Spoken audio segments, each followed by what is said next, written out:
enable all people in all countries to be freed from the shackles of poverty through development that is sustainable.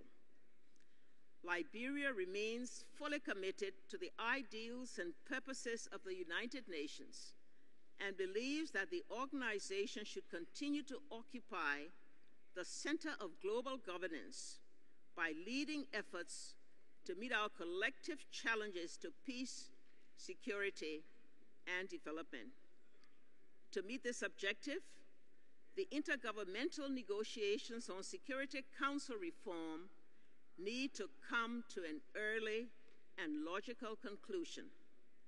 My government is encouraged that an increasing number of member states support the enlargement of the Council in both the permanent and non-permanent categories, which would ensure a fairer and more equitable participation reflective of the world's demography. In this regard, Liberia supports the African Common Position based upon the Zulu-Winnie Consensus as adopted by the African Union. In the same vein, we must ensure that the General Assembly is revitalized to fully assume all the responsibilities entrusted to it in the Charter. After all, it remains the most representative body of the United Nations.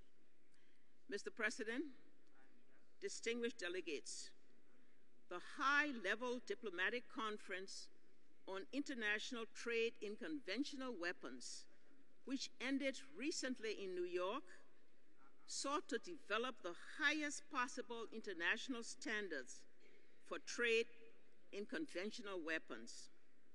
However, strong national positions on this sensitive global issue prevented an agreement on a binding arms trade treaty.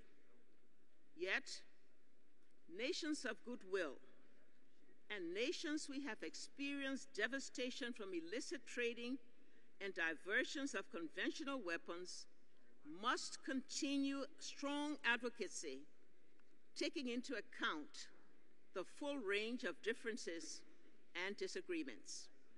We would thereby encourage bilateral consensus building ahead of new rounds of negotiations.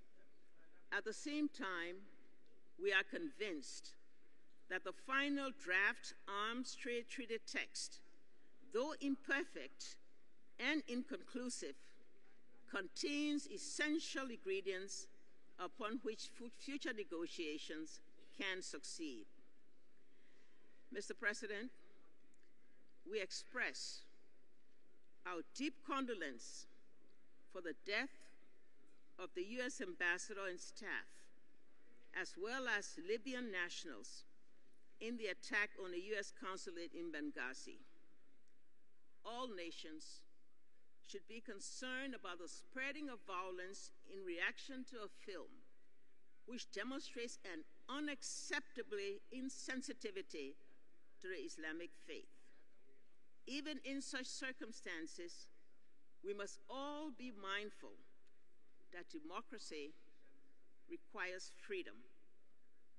Freedom of ideas, freedom of association, freedom of religion, and more importantly, freedom of expression.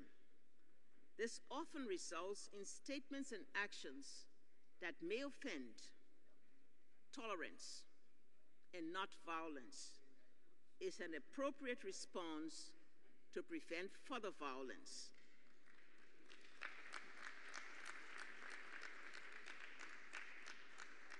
Liberia is a clear example that were it not for our own tolerance to the newfound freedom of expression, our country would be back in chaos.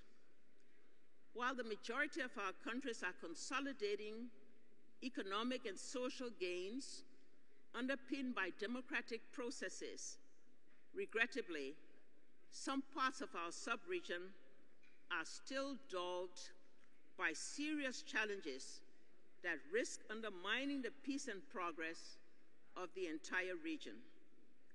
We in Liberia, like many other countries in the region and the world at large, were particularly appalled by the unconstitutional unraveling of democratic governments in Mali and Guinea-Bissau in the early parts of this year.